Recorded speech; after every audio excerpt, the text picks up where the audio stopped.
Hello everyone, जय Hind. Welcome to Jha sir academy for IAS. Guys, यहाँ पे आपको सिविल सर्विसेज की प्रिपरेशन कराई जाती है और हेल्प की जाती है कि आपको किस तरीके से प्रिपेयर करना है। यहाँ पे आपको आपकी प्रिपरेशन को एनहांस करने के लिए कुछ फ्री कंटेंट्स प्रोवाइड किए जाते हैं आपकी प्रिपरेशन के लिए। कहाँ पे आपको यूट्यूब प्लेलिस्ट में मिल जाएगा। आप यूट्यूब पे जब जाएंगे तो आपको वहाँ पे वेरियस प्लेलिस्ट अवेलेबल होंगी, जहाँ पे आपको जो डेली करंट अफेयर्स के लेक्चर्स अपलोड किए जाते हैं आपको उनकी प्रॉपर तरीके से प्लेलिस्ट अवेलेबल होगी। उसी के साथ साथ आपको मंथली प्लेलिस्ट भी मिलेगी करंट अफेयर्स की और ईयरली प्लेलिस्ट भी मिलेगी। और साथ ही जो करंट अफेयर्स डेली बेसिस पे आप लोगों को प्रोवाइड किए जाते हैं उन्हीं की फ्री ऑफ कॉस्ट आपको पीडीएफ्स भी दी जाती है हमारे टेलीग्राम चैनल पे। सो गाइज, अगर आपने टेलीग्राम चैनल ज्वाइन नहीं किया है तो तुरंत डिस्क्रिप्शन बॉक्स में जाइए, वहाँ पे आपको लिंक प्रोवाइडेड होगा जहाँ से आप हमारे चैनल को ज्वाइन कर सकते हैं और वहाँ से आप हमारी सारी पीडीएफ्स का एक्सेस ले सकते हैं। और उसी के साथ साथ गाइज, आप लोगों के लिए एक बहुत ही अच्छा इनिशिएटिव स्टार्ट किया गया है मेंस के प्रीवियस ईयर क्वेश्चन एनालिसिस का। आपको आपके लिए डेली बेसिस पर एनालिसिस किया जाता है और उसकी आप लोगों को प्लेलिस्ट प्रोवाइडेड है हमारे यूट्यूब चैनल पे ही। अलग अलग पेपर में प्रोवाइडेड है आप लोगों के कन्वीनियंस के लिए, GS1, GS2, GS3 and GS4 की। उसी के साथ साथ आप लोगों के लिए जीएस के अलग अलग सब्जेक्ट्स की भी प्लेलिस्ट अवेलेबल है। इकोनॉमिक्स है, जैसे सीसैट की आप लोगों के पास प्लेलिस्ट होगी और हिस्ट्री की भी प्लेलिस्ट आपको मिल जाएगी जो कि बिल्कुल फ्री होगी, वो आपको यूट्यूब पे ही अवेलेबल होगी। और इन्हीं प्लेलिस्ट में साथ ही साथ नए नए कंटेंट्स भी रेगुलर बेसिस पे ऐड ऑन किए जाएंगे, जिसके लिए आप लोगों को झा सर अकेडमी को रेगुलरली फॉलो करना है और अपनी प्रिपरेशन को एनहांस करना है, राइट। और उसी के साथ साथ गाइज, कुछ पेड कोर्सेज भी हैं जो आप लोगों के लिए लाए गए हैं Jha sir academy for IAS के द्वारा, जो जिन पेड कोर्सेज को झा सर खुद पर्सनली मेंटोर करते हैं, खुद उसको रिलेट करते हैं। जैसे कि जीएस का प्री प्लस मेंस बैच है गाइस, बिल्कुल जीरो से तैयारी करवाई जा रही है। झा सर खुद तैयारी करवाते हैं, पर्सनल गाइडेंस आपको दी जाती है, प्रॉपर तरीके से आपको अटेंशन प्रोवाइड की जाती है और बिल्कुल बेसिक से आपको तैयारी करवाई जा रही है आपकी प्रिपरेशन को एनहांस करने के लिए, राइट। तो आप इन कोर्सेज को भी ज़रूर ज्वाइन कीजिए।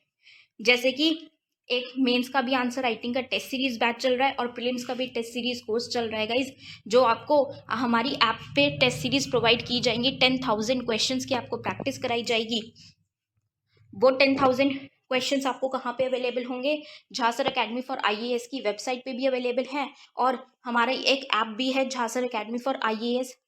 आप अगर डालेंगे तो प्ले स्टोर से आपको वो ऐप मिल जाएगी, आप उसको डाउनलोड कर सकते हैं। वहाँ पे आपको प्रीलिम्स की टेस्ट सीरीज का एक्सेस भी मिल जाएगा और उसी के साथ साथ इतनी बेहतरीन ऐप है कि आपको वहाँ पे स्टडी टूल्स भी अवेलेबल हैं कि आपकी जो स्टडी है आप उसको ट्रैक कर सकते हैं कि आप कितना टाइम इफेक्टिवली स्टडी कर रहे हैं। तो इस ऐप को गाइज ज़रूर ज्वाइन कीजिएगा, डाउनलोड कीजिएगा और वेबसाइट भी अवेलेबल है।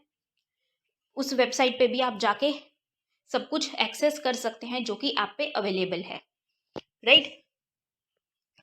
So guys, Jha sir academy को रेगुलरली फॉलो करते रहिएगा।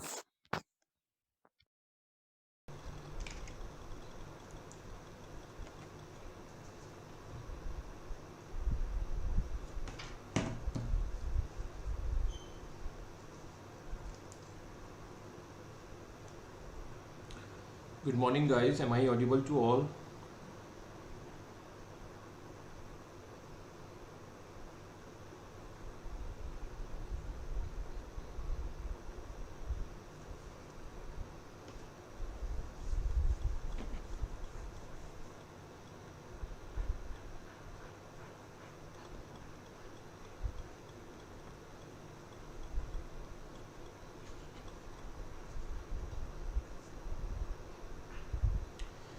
Okay, all right. कल हमने जो बात की थी वो थी आपका एंग्लो मैसूर वॉर के बारे में हम डिस्कशन कर रहे थे। और एंग्लो मैसूर वॉर के दौरान हमने ये देखा था कि फर्स्ट वाला बैटल हमने कंसीडर कर लिया था या हमने इसको देख लिया था।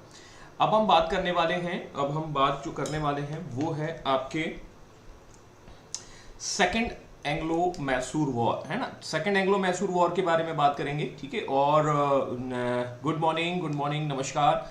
सेकंड एंग्लो मैसूर वॉर में क्या सिचुएशंस बनेंगी, अब हम उसको थोड़ा सा डिस्कस कर लेते हैं। मैं इसका जो स्पीड है कैप्शन,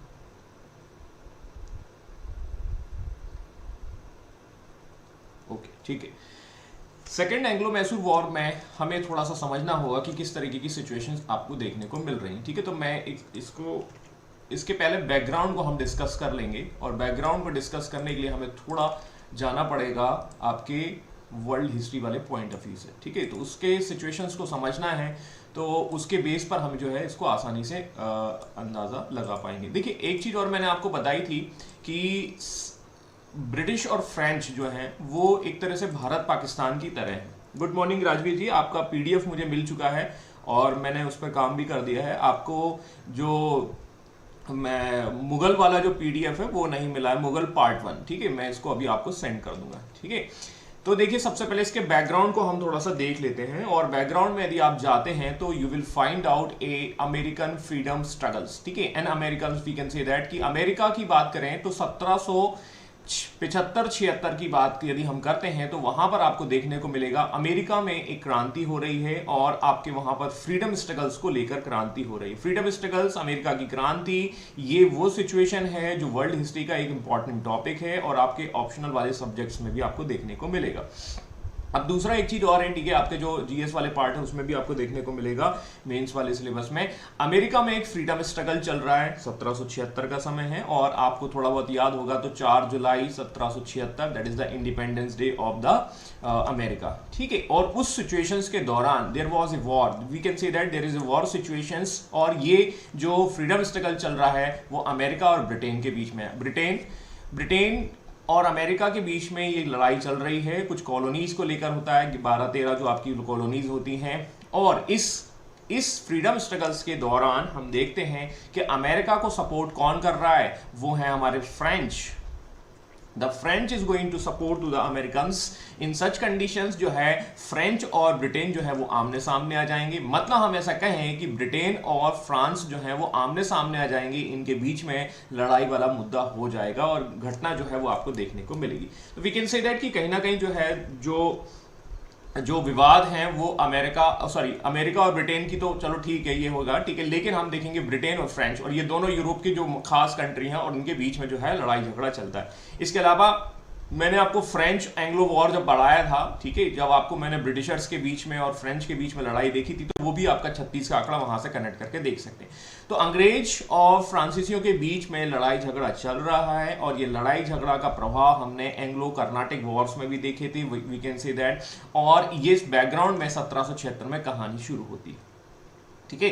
तो सेकेंड मैसूर वॉर की हम बात करने वाले हैं। 1771 का समय होता है, मराठाओं का हैदर अली पर आक्रमण हो जाता है। कल मैंने आपको मैप में बाकायदा समझाया था कि मैसूर जो है that was surrounded by the different territories, and different territories में एक मराठा भी हैं, निजाम भी हैं। तो लड़ाई झगड़ा चल रहा है, चलो अटैक कर देते हैं, और मराठाओं ने हैदर अली पर आक्रमण किया। डू रिमेंबर, यदि आपको याद होगा तो आप देखेंगे कि हमने जो पहली संधि की थी, हमने मैड्रास की जो ट्रीटी की थी, उसके हिसाब से कहा था कि हम जो है एक दूसरे की मदद करेंगे। एक दूसरे की मदद करेंगे मतलब ट्रीटी ऑफ मैड्रास में कहा था कि कोई भी हम पर अटैक करता है तो हम जो है आपको बचाने के लिए आएंगे, ठीक है साहब। बचाने कोई आएगा, हैदर अली का वेट करेगा, और मराठा जो आक्रमण कर रहे हैं, लेकिन अंग्रेज यहां पर did not help the Mysore, ठीक है। वो मैसूर की मदद नहीं करते हैं, और मैसूर की मदद नहीं करते हैं तो ये वायलेशन ऑफ द ट्रीटी हो जाएगा, ऐसा हम कह सकते हैं।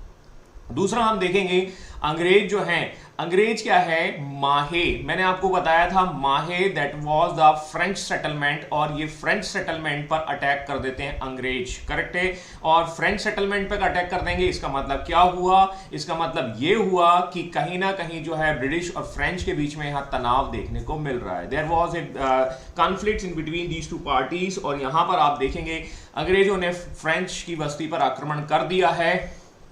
इस वजह से यहां पर हम देखते हैं कर्नाटक पर हैदर का जो है हमला होता है, attack of the Hyder Ali's in the Karnataka. अब देखो ये क्या है, थोड़ा सा सिचुएशन ऐसा बन रहा है कि यहां पर ये डायरेक्ट तो नहीं लड़ रहे हैं, ठीक है, लेकिन इनडायरेक्ट वे में लड़ने की कोशिश कर रहे हैं। माहे आपको यहां देखने को मिलेगा, ठीक है, और माहे पर जब आप देखेंगे ब्रिटिश अटैक कर रहे हैं तो हैदर अली जो है, हैदर अली कहीं ना कहीं जो कर्नाटक पर हमला कर देता है, और कर्नाटक जो है वो कहीं ना कहीं एलॉय है, दैट मींस ठीक है वो उनके साथ है, किसके साथ, ब्रिटिशर्स के साथ। तो मोटे तौर पर आप देख रहे हैं कि डायरेक्ट तो नहीं, इनडायरेक्ट वे में ये एक दूसरे से वॉर करने की कोशिश कर रहे हैं, एक दूसरे के क्षेत्रों पर हमला करने की कोशिश करते हैं। और हैदर अली जो है ऑर्कॉट को जीत लेता है, ये मैप में मैंने आपको बताया भी था, हैदर अली ऑर्कॉट को जीत लेता है, कुछ ऐसी सिचुएशंस बन रही है।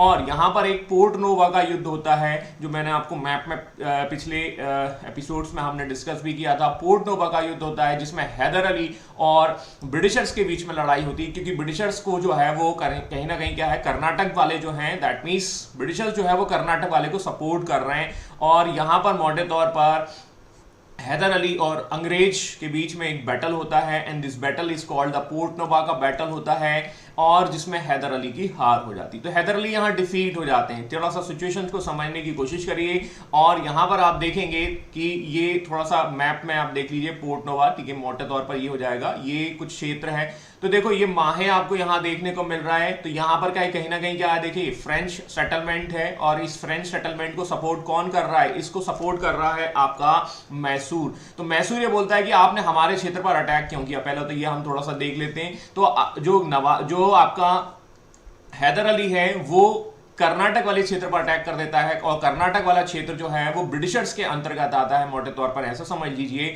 और पोर्ट नोवा का एक युद्ध होता है जहां पर जो है हैदर अली की हार होती है, आपके एक अंग्रेज जो है वो इनको डिफीट कर देते हैं। इस तरीके की सिचुएशन आपको देखने को मिलती है ड्यूरिंग द वॉर। यहां पर हम कहीं ना कहीं देखते हैं कि ये जो पोर्ट नोवा का युद्ध होता है, हैदर अली जो है डिफीट तो होते हैं, इसके साथ साथ उनकी दैट मीन्स वो घायल हो जाते हैं। 1782 का समय होता है, इंजर्ड हो जाते हैं, और इसी के दौरान उनकी डेथ भी हो जाती है। 7 दिसंबर 1782 that is the flag day, 7 दिसंबर को, ठीक है। और वहां पर जो है हैदर अली की डेथ हो जाती है। अब इस वजह से क्या होगा, इस वजह से हम देखेंगे टीपू सुल्तान जो है वो कैंपेन को आगे बढ़ाता है, इस वॉर को आगे बढ़ाता है, और टीपू जो है वो इस वॉर को कंटिन्यू रखता है। अब क्या करता है, वो तेजी से अटैक करता है, और वो वहां पर क्या है, कुछ अंग्रेजों को पकड़ लेता है, दैट मीन्स जिसमें खास होता है ब्रिगेडियर मैथ्यूज को बंदी बना लेता है, ठीक है। थोड़ा सा यहां पर हम देखेंगे, and he is going to capture the brigadier Mathews. और मैथ्यूज को बनाने के बाद हम यहां देखेंगे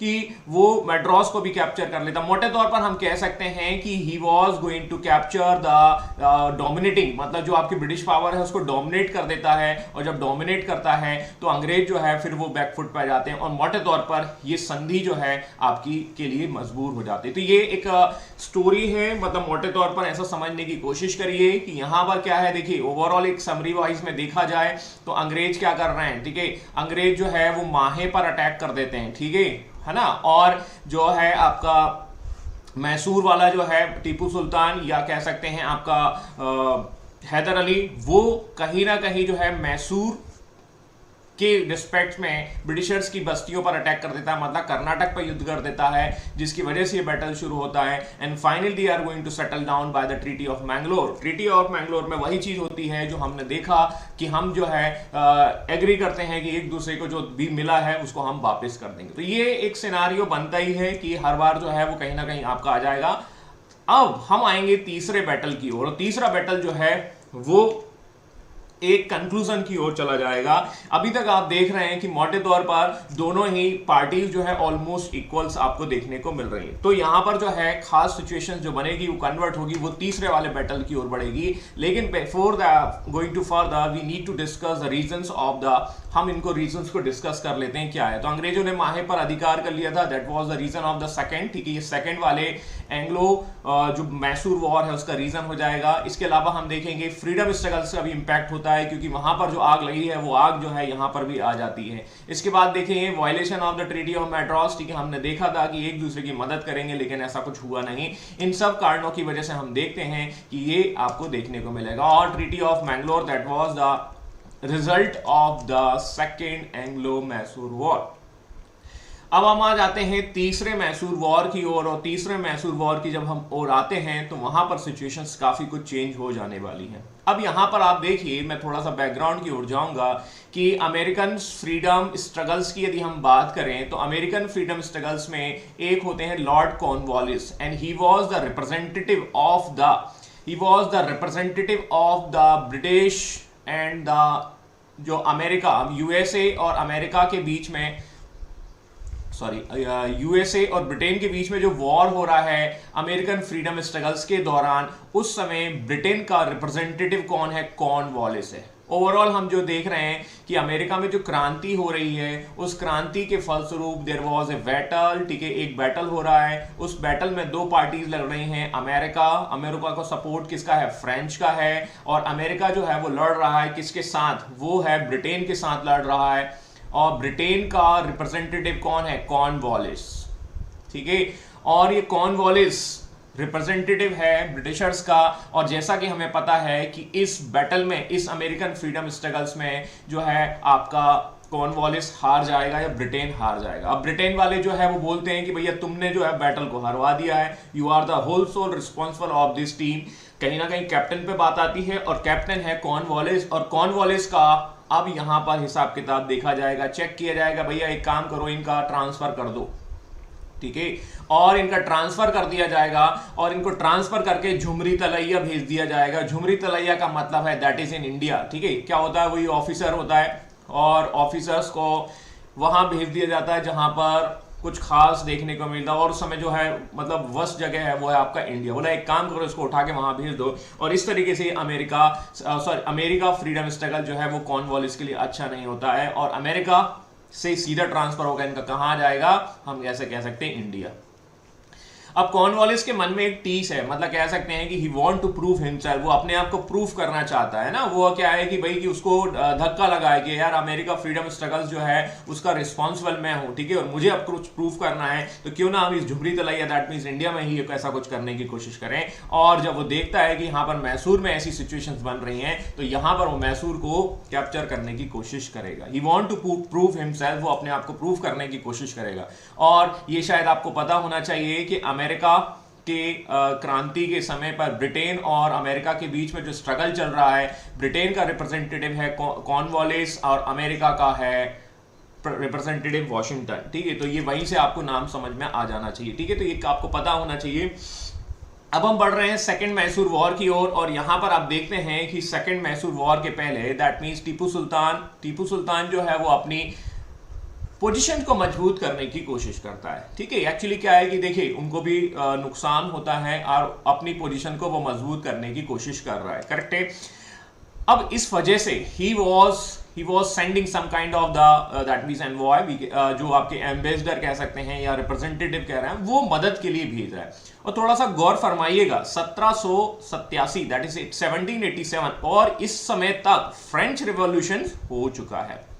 French revolution that is related to the world history, और फ्रेंच में एक रिवॉल्यूशन हो चुका है। और रिवॉल्यूशंस के फलस्वरूप हम देखते हैं कि मोटे तौर पर आपको नेपोलियन देखने को मिलेगा, करेक्ट है। तो ये फ्रेंच रिवॉल्यूशन है वो आपका रिपब्लिक के लिए फेमस है, दैट मींस गणतंत्र, है ना। ये सब आप तो थोड़ा सा वर्ल्ड हिस्ट्री से कनेक्ट करके देखिएगा।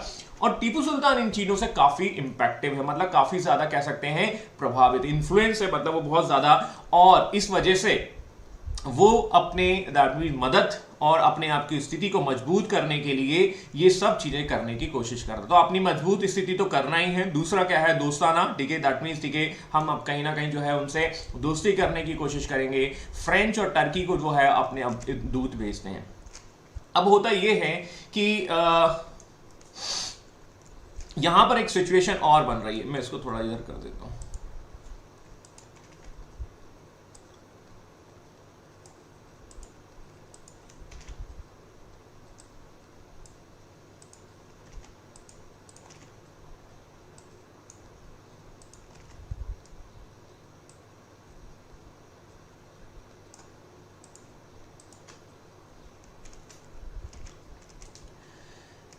फ्रांस और टर्की को अपने दूत भेज रहे हैं। इसी समय हम देखेंगे कि टीपू ने अपने पड़ोसी राज्य ट्रैवनकोर पर हमला कर दिया। ट्रैवनकोर हमने देखा, देखिए थोड़ा सा मैप को याद करिए, अभी मैप आएगा तो मैं बता दूंगा आपको, ठीक है। देखिए ये हम ऐसे समझ लेते हैं, देखिए ये इधर समझ लेते हैं, ये है आपका मैसूर, है ना, ये मैसूर हो गया, ये मराठा हो गए, ये निजाम हो गए, ठीक है। यहां पर आपको कर्नाटक वाला सीखने, और ये ट्रैवनकोर वाला पार्ट आप ऐसा समझ लीजिए, ठीक है। तो ट्रैवनकोर भी जो है वो भी अंग्रेजों का ही सहयोगी था, वो भी कहीं ना कहीं उसी के साथ जो मिला हुआ अलायंस में है। तो 1789 में ट्रैवनकोर पर जब ये हमला कर देते हैं टीपू, और हम देखेंगे कि वहां पर ही सिचुएशन खराब हो जाएगी। इन सच कंडीशंस जो है कॉर्नवालिस क्या करने वाला है, कॉर्नवालिस अपनी बड़ी एक फोर्स बनाने की कोशिश करता है, और जो गलतियां पहले की गई थी, मतलब मराठा, मतलब ब्रिटिशर्स और निजाम, इन तीनों को साथ में लाने की कोशिश करता है, और इससे एक बड़ी आर्मी कन्वर्ट हो जाती है। दैट मीन्स एक बड़ी आर्मी कन्वर्ट जब होगी तो निजाम, मराठा और अंग्रेज जो है वो संधि कर लेते, और इस आर्मी से अब वो क्या करने वाला है, मैसूर को जीतने की कोशिश करेगा। एक बड़ा हमला होता है, हम ऐसे कह सकते हैं, और इसमें जो है वो तीनों को साथ में लाने में कामयाब होता है, और इस तरीके से हम कह सकते हैं कि ये वॉर शुरू हो जाएगा। हालांकि टीपू जो है वो अपना संघर्ष जारी कर रहे हैं, एक मेडोस नाम के जो एक अंग्रेज अधिकारी उनको हराते हैं, और फिर फाइनली जो है खुद कॉर्नवालिस आ जाता है। ऐसा आप समझ लीजिए कि विपिन रावत को हरा दिया गया है, और विपिन रावत की जगह जो है हमारे गवर्नर साहब, सॉरी हमारे जो प्रेसिडेंट ऑफ इंडिया है वो खुद चले जाते हैं सब कमान में। तो मतलब एक राष्ट्रपति लेवल का व्यक्ति जो है वो सेना की कमान खुद संभालता है, और तीनों टीमों को साथ में लेके आता है, निजाम, मराठा और अंग्रेज, और निजाम, मराठा, अंग्रेज के साथ ये बड़ा हमला करता है, और कॉर्नवालिस जो है अब रिप्रेजेंटेटिव है, और फाइनली ये है 1792 में कॉर्नवालिस जो है वो टीपू को हरा देता है। तो ये कामयाब होते हैं, और कॉर्नवालिस जो है वो टीपू को हरा देते हैं, और कॉर्नवालिस जो है टीपू को हराने के बाद एक ट्रीटी करते हैं। देखिए अब क्या है, डायरेक्ट तो वो नहीं हो सकता, लेकिन फिर भी वो एक ट्रीटी करेंगे, और वो ट्रीटी है श्रीरंगपट्टनम। ये उन्होंने उनकी जो कैपिटल है उसको ये घेर लेते हैं, और घेर लेने के बाद क्या करते हैं, उनको विवश करते हैं कि आप जो है हमारे साथ जो है एक ट्रीटी करिए। मार्च 1792 में श्रीरंगपट्टनम की एक ट्रीटी होती है, और ये श्रीरंगपट्टनम की ट्रीटी जो है वो टीपू सुल्तान के लिए बहुत ही अपमानजनक होने वाली है। कैसे होने वाली है, क्योंकि यहां पर हम देखते हैं इसकी जो शर्तें हैं वो बहुत ही ज्यादा मतलब इनको दिक्कत कर सकती हैं, क्योंकि देखिए इनका एक तो पावर जो है वो थोड़ी सी कम हो चुकी है। हमने देखा कि मदद करने के लिए भेज रहे हैं, और जब ये मदद करने के लिए भेज रहे हैं, जैसे हमने देखा फ्रेंच की और मदद की लिए और हम हाथ बढ़ा रहे हैं, तो क्या होता है, कॉर्नवालिस ये बोलता है भाई कि तुम तो यार क्या वायलेशन कर रहे हो, गड़बड़ कर रहे हो, ठीक है, इसलिए हम क्या करने वाले हैं, हम भी जो है एक अलायंस बनाएंगे, मराठा और निजाम को साथ में लेके आएंगे और आपको पीटने की कोशिश करेंगे। तो ये इस तरीके से सिचुएशंस बन रही हैं। अब देखेंगे कि आपने ही जो है इस वॉर को जन्म दिया है, तो अब हम आपसे कह सकते हैं कि आप सबसे पहले आपने राज्य का सरेंडर कर दिए, और आपको 1/2 that means half of the state you have to surrender. Do remember, मैंने आपको एक मैप बताया था सबसे स्टार्टिंग में, जब मैं आपको इंट्रोडक्शन बता रहा था, और स्टार्टिंग में मैंने आपको एक मैप बताया था, तो आप देख लीजिए आपका एक एरिया जो है मोटे तौर पर ये वाला भाग जो है, जो जिसको मैं शेडेड कर रहा हूं या ग्रे कर रहा हूं, यहां पर आप समझ लीजिए ये वाला पार्ट जो है वो किसके पास चला जाता है, ब्रिटिशर्स के पास चला जाता है। ब्रिटिश के पास ये चला जाएगा, बचेगा आपके पास आधा राज्य, कद्दू कटेगा सब में बटेगा। तो मोटे तौर पर आप देखिए कि आपके पास राज्य ही नहीं बचेगा, तो आपका रेवेन्यू आ पाएगा कि नहीं आ पाएगा, नहीं आ पाएगा, करेक्ट है।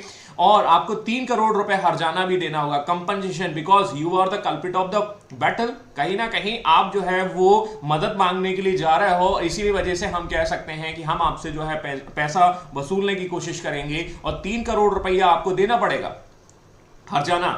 ये देश में जो आप कह सकते हैं कि इतना ज्यादा जो कोरोना फैल गया, उसका रिस्पॉन्सिबल कौन है, ठीक है, सरकार है, गवर्नमेंट। यदि उसने समय पर जो है वहीं पर लॉकडाउन नहीं लगाया होता, मतलब लगा देती एयरपोर्ट पर ही, तो शायद हम सब लोग जो है प्रभावित ना होते, ठीक है। तो सरकार को 3-3 करोड़ रुपए, 15 लाख तो आए नहीं है, लेकिन 3 करोड़ मांगने की कोशिश कर सकते हैं, ठीक है, हम ऐसा कह सकते हैं, लेकिन ऐसा होने वाला नहीं है, ठीक है, मैं आपको समझाने के लिए उपयोग कर रहा हूं। और इस तरीके से बोला जाता है कि टीपू ने जो है 3 करोड़ रुपए वसूला जाएगा, आधा राज्य तो चला ही गया, आपको हर्जाना भी देना होगा, और दूसरा ये बोला जाएगा कि हम आपको देखेंगे कि जब तक ये पैसा नहीं मिल जाता, जब तक ये आपका हमारा पैसा आपको नहीं देगा, हम आपको जमानत के रूप में दो बच्चे जो हैं वो हम आपके ले लेंगे। दैट मीन्स जो टीपू के बेटे हैं उनको कस्टडी में ले लिया जाएगा। ये तो वैसे ही हुआ जैसे यदि हमारा पैसा 15 लाख रुपए नहीं आता है, तब तक जो है हम नरेंद्र मोदी के बच्चों को अपने पास रख लें, लेकिन वो भी तो होना चाहिए, ठीक है, तो आप समझ गए होंगे, ठीक है। लेकिन ऐसा सिचुएशंस आपको समझना है। इन सच कंडीशन हम यहां देखेंगे कि कहीं ना कहीं ये बहुत ही ज्यादा अपमानजनक घटना होने वाली है। तो 3 करोड़ भी चला गया, राज्य भी चला गया, स्टेट पूरा चला गया, और 2 बच्चे भी चले गए, ठीक है। तो ये एक सिचुएशन है, ठीक है, लेकिन ऐसा पॉसिबल नहीं हो पाएगा, और इस वजह से ये हम देखेंगे कि टीपू सुल्तान या जो मैसूर है वो बहुत ज्यादा वीक हो जाएगा। तो अब जो बचा खुचा है, दैट मीन्स जो स्टेट है that is going to convert in 1799 and that would be the last battle. ठीक है, तो इस तरह से अंग्रेज क्या कर रहे हैं, वो प्रयास कर रहे हैं 1 2 3 4 लाइक दिस। ठीक है, इस तरीके से आपको देखने को मिलेगा। अब देखिए इसके कारण क्या हैं, इस बैटल के कारण हम थोड़ा सा समराइज वे में देख लेते हैं कि सबसे पहले तो जो है अंग्रेज ब्रिटिशर्स जो हैं टीपू जो है वो फ्रांसीसियों से रिलेशन रखने की कोशिश करते हैं, वो फ्रेंच के साथ दोस्ती बढ़ाने की कोशिश करते हैं, वो टर्की के साथ रिलेशन बनाने की कोशिश करते हैं। और टीपू सुल्तान जो है वो फ्रांस की जो क्रांति होती है, फ्रेंच रिवॉल्यूशन, उससे बहुत ज़्यादा इन्फ्लुएंस होता है। और वो जो आपका जो एक जो रिपब्लिक है या कह सकते हैं जो इसके जो आउटपुट आते हैं उससे भी वो इन्फ्लुएंस होता है। और इस वजह से हम कह सकते हैं कि टीपू जो फ्रांसीसियों से रिलेशन बनाना वो अंग्रेजों को पसंद नहीं आएगा। आई होप मेरी कहानी आपको पसंद में आई होगी। Attack of the Travancore states, कि ट्रैवनकोर पर जो है वो हमला कर देता है टीपू, क्योंकि ये भी कहीं ना कहीं एक सिचुएशन जो होती है वो इसमें हम देखेंगे। And the violation of the treaty of Mangalore. ठीक है भैया, एक दूसरे पर हमला नहीं करेंगे, एक दूसरे का दोस्ती याराना प्यार मोहब्बत से रहेंगे, लेकिन वैसा हो नहीं पाता। और जब नहीं हो पाता है तो हम देखेंगे कि ये वॉर तो होना ही है। करेक्ट है। इसके बाद हम देखेंगे परिणाम श्रीरंगपट्टनम हमने अभी देख लिया है, 3 करोड़। ठीक है, आधा राज्य, 2 बच्चे। ठीक है, ऑल राइट। ठीक है, ये है वो आधा राज्य। अब इसको आप समझ लीजिए, ये मैंने आपको बताया था, ये है टोटल मैसूर का राज्य था। और ये मैसूर का ये राज्य जो है हैदर अली के समय था, लेकिन इसमें से आधा राज्य जो है वो कहां चला गया, ये वाला भाग केवल किसके पास रहा, टीपू सुल्तान के पास रहा। यहां से कद्दू कट गया, ये ट्रैवनकोर मैंने अभी आपको बताया। ठीक है, ये यहां पर आप देखेंगे कर्नाटक वाला पार्ट जो है वो भी आपका ब्रिटिशर्स के अंतर्गत था। यहां पर निजाम जो है और यहां पर मराठा है ना, तो कद्दू कटा है, सब में बटा है। ठीक है, ऐसा आप समझ सकते हैं। और ये कहानी, ये सिचुएशंस आपको देखने को मिल रही है। ठीक है, तो ये है तीसरे एंग्लो मैसूर वॉर की कहानी। ठीक है, तो ये एक मैप और है, ये धुंधला धुंधला सा है ना, जो मैंने आपको बताया वही चीज है। तो ये देखो कद्दू कट गया है ना, अलग अलग जो स्टेट्स हैं उनको मिल गया है। ठीक है, ये देखिए मैसूर है, ब्रिटिशर्स को क्या मिला, ब्रिटिशर्स को ये वाला भाग मिला, नीचे वाला। ठीक है, मतलब ये क्या है, ट्रैवनकोर और आपका ये मिला जुला है ब्रिटिशर्स के पास। निजाम को ये वाला मिल गया, बचा मैसूर इतना सा। ठीक है, इतू सा जो है आपको देखने को मिलेगा। और ये मैसूर क्या सर्वाइव कर पाएगा, 1799 तक आते आते अंग्रेज इसको भी क्या कर लेंगे, अपने अंतर्गत ले लेंगे। तो चलते हैं, बढ़ते हैं अगले बैटल की ओर। और अगला है आपका मैसूर 1799। और यहां पर आप देखते हैं कि वेलेज़ अली आ चुके हैं। और अब आप देखेंगे कि टीपू अपनी पोजीशंस को मजबूत करना चाहता है। Tipu Sultan want to that means कि कॉन्क्योर, और वो कहीं ना कहीं अपने एक्सपेंशन करना चाहता है, अपनी आर्थिक स्थिति को मजबूत करना चाहता है। अब देखिए क्या होता है कि देखिए इकोनॉमिक्स, सीधी सी बात है, E इक्वल्स टू ई। मैंने आपको कई बार आपको बताया है कि इकोनॉमी आपकी अच्छी रहेगी तो आपका एम्पायर रहेगा ना, आपके पास पैसा है, 3 करोड़ रुपया चला गया आपका डाउनफॉल में। ठीक है, और दूसरा आप देखेंगे आपकी टेरिटरी भी चली गई है, तो आप टैक्स या वैसी चीजें भी वसूल नहीं सकते। अब जब आप टैक्स नहीं वसूल सकते, 3 करोड़ पे एक बड़ा अमाउंट होता है। आज की डेट में हमें 3 करोड़ रुपए मिल जाए तो कल से हम सब चीजें छोड़कर आ जाएंगे, सर हम कल से नहीं आएंगे। ठीक है, हाँ बच्चे भी चले गए तो बच्चे तो चलो ठीक है दोबारा मतलब हो सकता है। ठीक है, लेकिन कहीं ना कहीं जो पैसा है वो भी क्या है, इस एक बड़ा अमाउंट आपका यहां पर चला गया है और इसको कवर करने में बहुत ज्यादा समय लगने वाला है। आप देख रहे हैं भारत की जीडीपी की कंडीशन क्या है, तो एक बड़ा अमाउंट जो है वो कहीं ना कहीं डाउन चला गया है। बच्चे तो फिर भी आ सकते हैं, ठीक है, 9 महीने के अंतर्गत आप सबको पता है। ठीक है, लेकिन ये पैसा जो है शायद 9 महीने से ज्यादा समय ले लेंगे। ठीक है, तो कहीं ना कहीं सिचुएशंस जो है वो टीपू के फेवर में नहीं है और टीपू अपनी स्थिति को मजबूत करना चाहता है। और जब टीपू अपनी स्थिति को मजबूत करना चाहता है तो वो फिर से वही कहीं ना कहीं क्या करता है कि इधर उधर हाथ पैर मारता है। 1799 तक आप देखेंगे नेपोलियन का उदय होता है। 1802 के आसपास है नेपोलियन जो है बैकग्राउंड में आ चुके होते हैं, अपने आप को सम्राट बना लेते हैं। तो ये कहानी फिर से उनकी वही चालू रहती है, ध्यान देना। ठीक है, और वो अपने अपने दोस्तों मित्रों को जोड़ने की कोशिश कर रहे हैं और यही चीज है, इसी वजह से जो है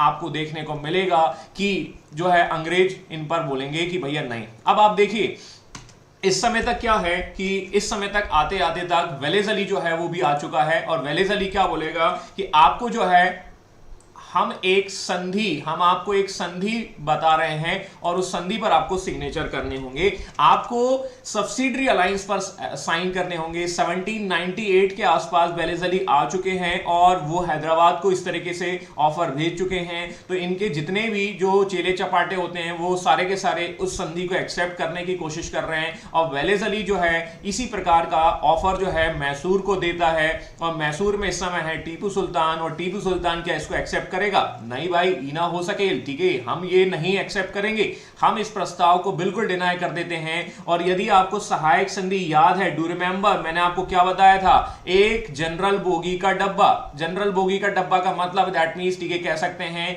कि वो ट्रेन के दौरान मैंने आपको एक कहानी बताई थी, और उस ट्रेन में जब बोगी में जब लोग बैठते हैं जनरल बोगी में, तो वहां पर आप देखेंगे किस तरीके से एक प्रकार से मकड़ी के जाल के समान होता है। क्या? सब्सिडी अलायंस, सहायक संधि। और हमने ये सब देखा है मैसूर के सॉरी मराठा वॉर के दौरान। ये याद है कि नहीं आपको? जनरल बोगी जो हमने देखी थी, किस तरीके से अंग्रेज है वो पूरा का पूरा रिप्लेस कर देते हैं किसको? इंडियन रूलर को। तो ये एक प्रकार की संधि है जिसमें मकड़ी के जाल के समान की सिचुएशन बन रही है। तो क्या टीपू सुल्तान इसको एक्सेप्ट करेगा? टीपू सुल्तान बहुत ही टैलेंटेड है, लेकिन वो कहता है कि बोले नहीं, हम इसको नहीं एक्सेप्ट करेंगे। और जब नहीं एक्सेप्ट करेंगे तो क्या होने वाला है? ऑफकोर्स, ठीक है, the Tipu rejected the offer, in such conditions we will declare a war. और इस तरीके से हम देखते हैं वॉर होगा, और वॉर जो है वो टीपू के लिए अच्छा नहीं होगा, और टीपू जो है इस वॉर के दौरान बहादुरी के साथ खत्म हो जाते हैं, शहीद हो जाते हैं, मार दिए जाते हैं। ठीक है, तो इस तरीके से हम देखते हैं कि आफ्टर द बैटल, ठीक है, युद्ध के बाद क्या है, अंग्रेज क्या करेंगे? मैसूर में जो है सहायक संधि इंपोज कर देंगे। और अब ये जो है पपेट, शासक तो वही रहेगा। देखिए हमने क्या था, आरडीआर वंश वाला देखा था, है ना, और पपेट्स जो है वो शासक रहेंगे, रूलर, और अंग्रेज ही क्या करेंगे? अब अपने हाथ में सारा पावर ले लेंगे, शासक बना रहेगा।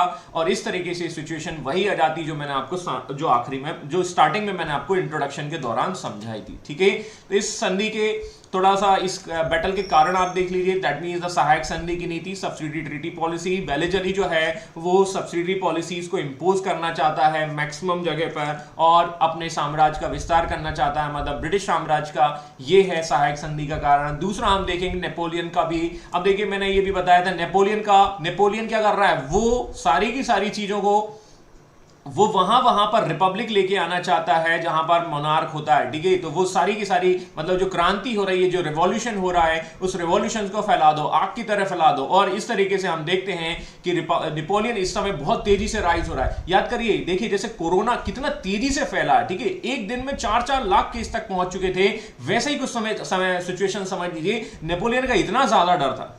ठीक है, अब तो बचे, ठीक है, अब तो गए, ठीक है, अब हम नहीं बच पाएंगे। तो अंग्रेजों को भी ऐसा ही कुछ डर था उस कोरोना से, उस नेपोलियन से, कि वो कहीं ना कहीं इंडिया में इस पार्ट को कैप्चर करने के लिए ना आ जाए। और ये क्रांति की जो पवने हैं, मतलब जो क्रांति की जो विंड्स हैं, वो यदि इंडिया में ज्यादा और आ गई तो ये हमारे लिए सही नहीं रहेगा। करेक्ट है, क्योंकि ये मोनार्क सिस्टम के अगेंस्ट था। ठीक है, यदि आपने थोड़ा बहुत फ्रेंच रिवॉल्यूशंस को समझा है तो उसकी बात हम कर रहे हैं। ठीक है, तो French revolutions that was against the absolute monarchy, है ना, मतलब राजा के विरुद्ध किया गया एक क्रांति है। और एक क्रांति जो है रिपब्लिक की ओर कन्वर्ट होती है। रिपब्लिक का मतलब राजा को हटा दिया जाएगा, और ये रिपब्लिक वाली जो क्रांति है वो सारी जगह फैल जाएगी। इस तरीके की सिचुएशंस बन रही हैं। मोटे तौर पर वही चीज है, क्योंकि विचारधारा या आइडियोलॉजी जो है वो रोके से ना रुके हम, ठीक है, वो वाला हिसाब किताब होता है। ठीक है, पंछी नदियां पवन के झोंके, वो वाला हिसाब किताब है। तो ये अंग्रेजों को कहीं ना कहीं सिचुएशंस देखने को मिलेंगी, इस वजह से ये कारण बन रहे हैं। बाकी आप ये भी लिख सकते हैं कि आपका मैसूर का जो राजा है वो अपनी स्थिति मजबूत करने के लिए नेपोलियन से दोस्ताना संबंध रखता है, फ्रेंच के साथ दोस्ताना संबंध रखता है। ये सब कारण जो है इसके अंतर्गत आ जाएंगे। आगे हम देखते हैं इसका कारण, इसके बाद जो परिणाम होता है वो सब्सिडी अलायंस होता है, और मोटे तौर पर इसको सब सहायक संधि इंपोज कर दी जाती है मैसूर में। और मैसूर की कहानी को कुछ हम इस तरीके से समझेंगे। तो ये एक समरी है, that is the summary.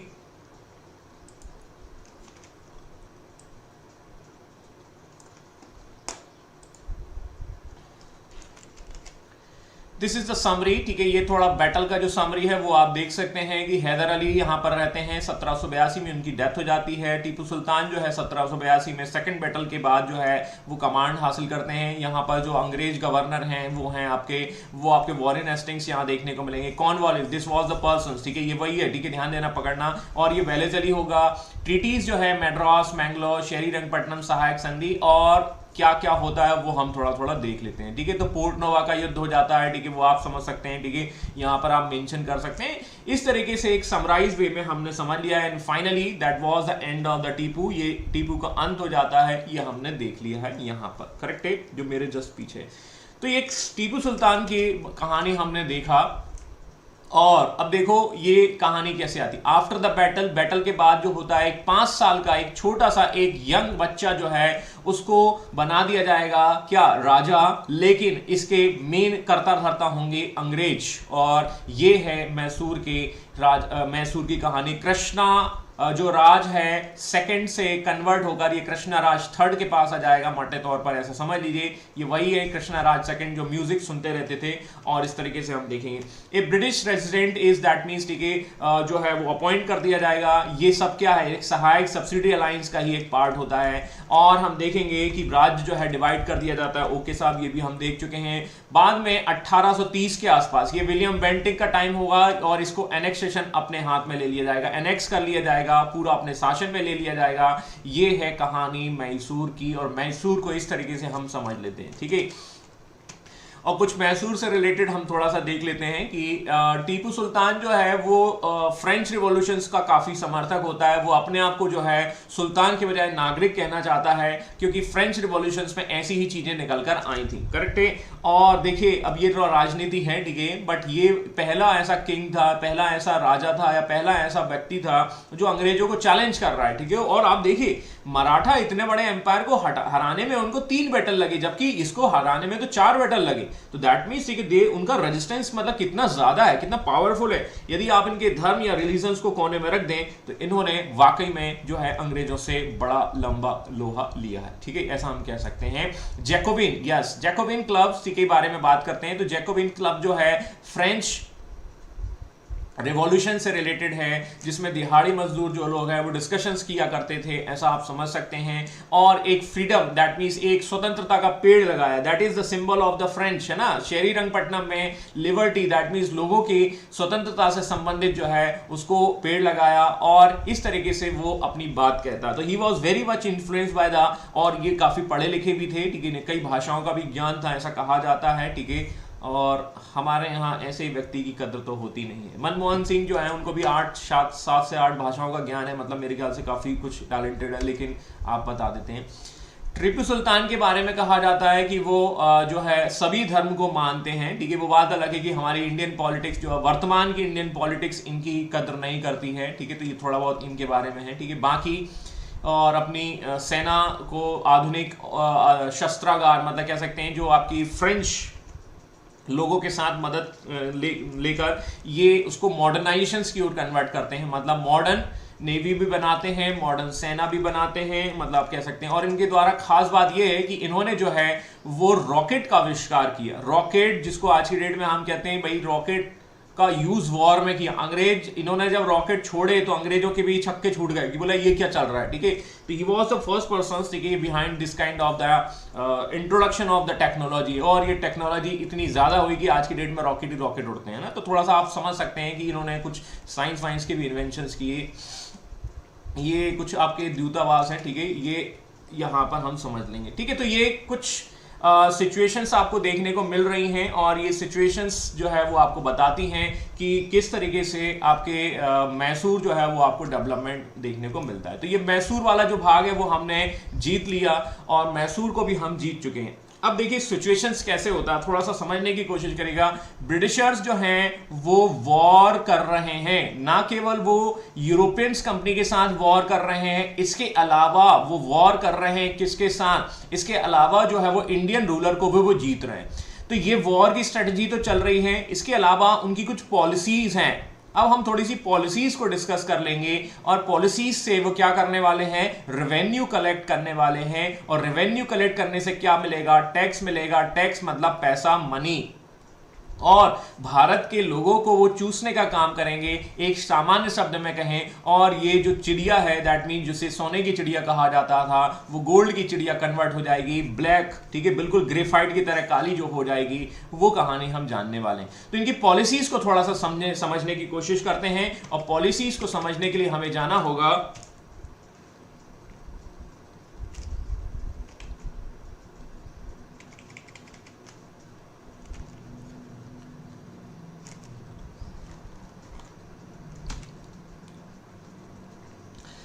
Land revenue policies की ओर। थोड़ा थोड़ा इसको देख लेते हैं, लैंड रेवेन्यू पॉलिसीज कौन कौन सी हैं। अंग्रेज वॉर कर रहे हैं, ठीक है, जीत रहे हैं। वॉर के साथ साथ वो पॉलिसीज भी बनाएंगे, और वो पॉलिसीज किसके फेवर में होंगी? ऑफ कोर्स अंग्रेज भाई के फेवर में होंगी, और वो भारत के लोगों का शोषण करने वाले हैं, ठीक है। तो ज्यादा शोषण मैं नहीं करूंगा आपका, सीधे सीधे हम पॉइंट पर आते हैं, और पॉइंट पर आकर इन चीजों को समझने की कोशिश करते हैं, ठीक है। ये तो एक मैप है, ये मैं आपको बराबर बार बार दिखा रहा हूं, बार बार यही दिखा रहा हूं कि अब आपने मैसूर भी जीत लिया है, हैदराबाद, ये सब मराठा वाला सेक्शन जीत लिया है, और इस तरीके से ब्रिटिशर्स जो है, जो यहाँ पर मैप में आपको दिखाई भी नहीं दे रहे हैं, वो धीरे धीरे धीरे किस तरीके से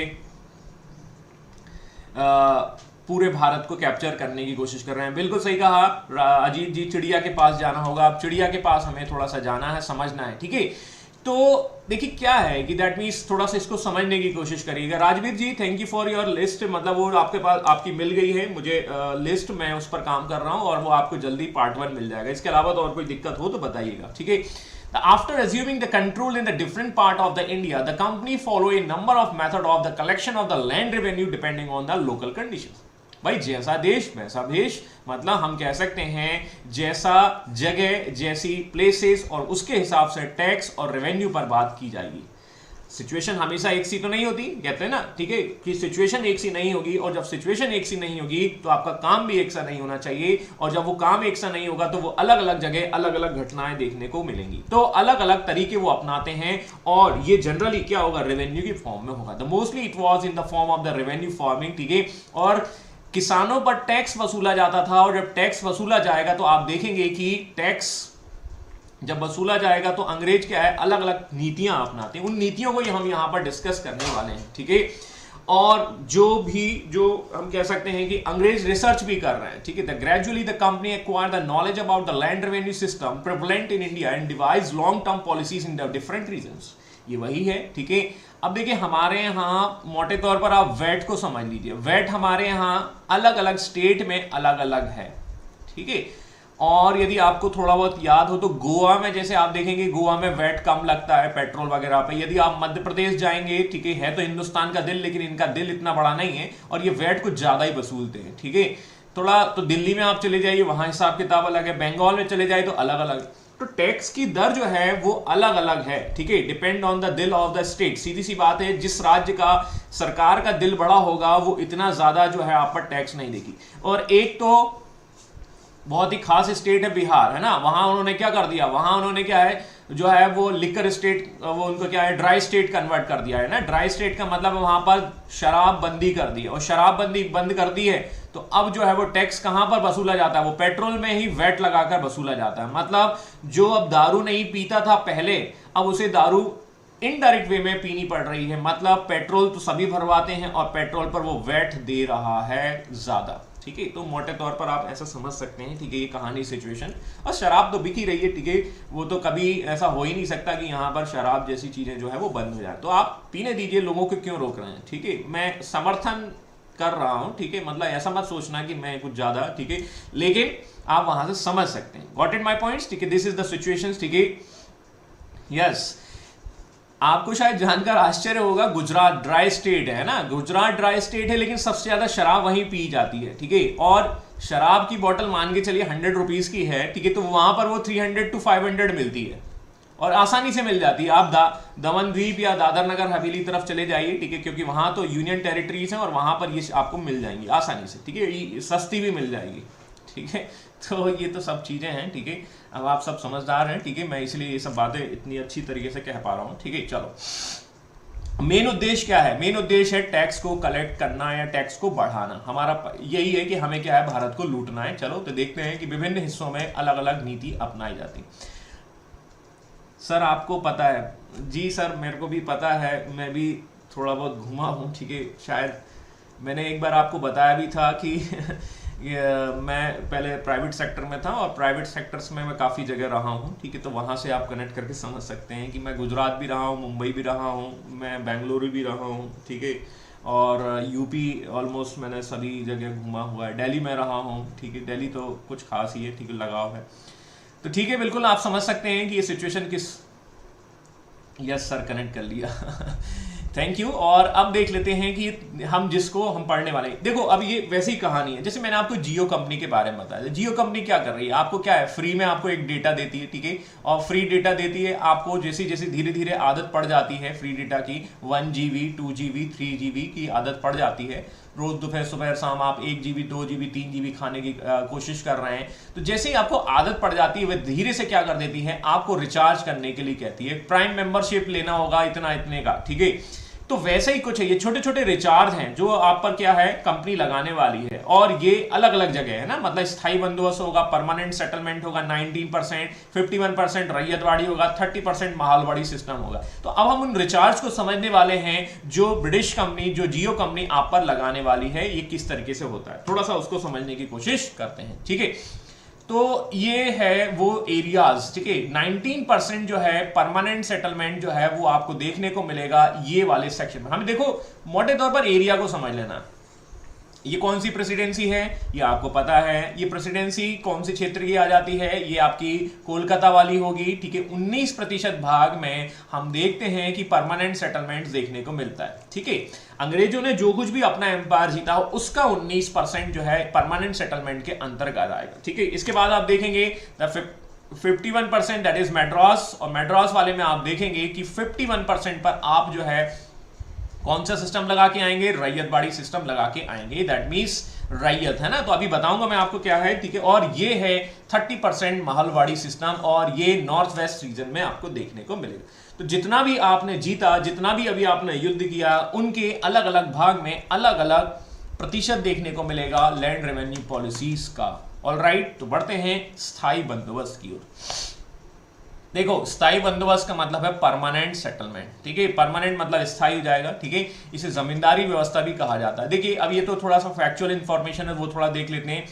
जमींदारी सिस्टम या स्थायी बंदोबस्त या permanent settlement that was introduced by the Cornwallis 1793। अभी देखा हमने 1792 के आसपास जो है वो हमने अभी बैटल देखा था, एंग्लो मैसूर। तो वहां से आप उनको कनेक्ट करके देख सकते हैं, ठीक है। ये तीसरा बैटल था और कॉर्नवालिस आते हैं और 1776 में पिट चुके होते हैं अमेरिकन रिवॉल्यूशंस, ठीक है।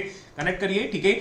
और ये कहीं ना कहीं इस प्रकार का सेटलमेंट शुरू कर रहे हैं। कहां पर लगाया गया ये हम देख ही चुके हैं, इस पर चर्चा नहीं करेंगे। स्थायी बंदोबस्त के रूप में जाना जाता है, क्या है, ठीक है। अब थोड़ा सा जान लेते हैं। देखो क्या है, ये है गवर्नमेंट। गवर्नमेंट मतलब ब्रिटिश गवर्नमेंट। चलो, ब्रिटिश गवर्नमेंट के नीचे जो है जमींदार होंगे। जमींदार का मतलब है लैंडलॉर्ड होंगे, ठीक है। और जमींदार जो है वो टैक्स कलेक्ट करेंगे, किससे, किसानों से कलेक्ट करेंगे। और ये हैं आपके पीसेंट या आपके फार्मर, ठीक है। पीसेंट और फार्मर जो हैं उनको टैक्स देना होगा, और ये टैक्स जो है वो कलेक्ट करेंगे कौन, जमींदार करेंगे। और ये टैक्स जो है जमींदार ब्रिटिश गवर्नमेंट के पास दे देगा, ठीक। ये कुछ व्यवस्था होगी।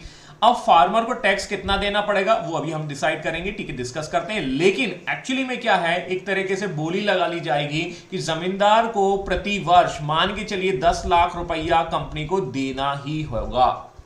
हमें कोई मतलब नहीं है कि आपका कोरोना आ जाए, हमें कोई मतलब नहीं है कि कोई फैमान आ जाए या कोई आपका ड्रॉट आ जाए, हमें इन चीजों से कोई लेना देना नहीं है। We are not caring about that means the corona. आप ईएमआई दे रहे होंगे ना, ठीक है। जैसे हम देखते हैं कि भाई आपका यदि कोई ईएमआई जाता है तो आपको ईएमआई देना पड़ रहा है। अभी गवर्नमेंट क्या कर रही है, दैट मीन्स वो उसने थोड़ा बहुत आपको लॉलीपॉप दिया, लेकिन कहीं ना कहीं वो तो आपको ईएमआई देनी पड़ रही है। लेकिन आपके धंधे और आपके व्यवसाय या आपका जो वर्क है वो तो कहीं ना कहीं इन्फ्लुएंस है बिकॉज ऑफ दिस कंडीशंस।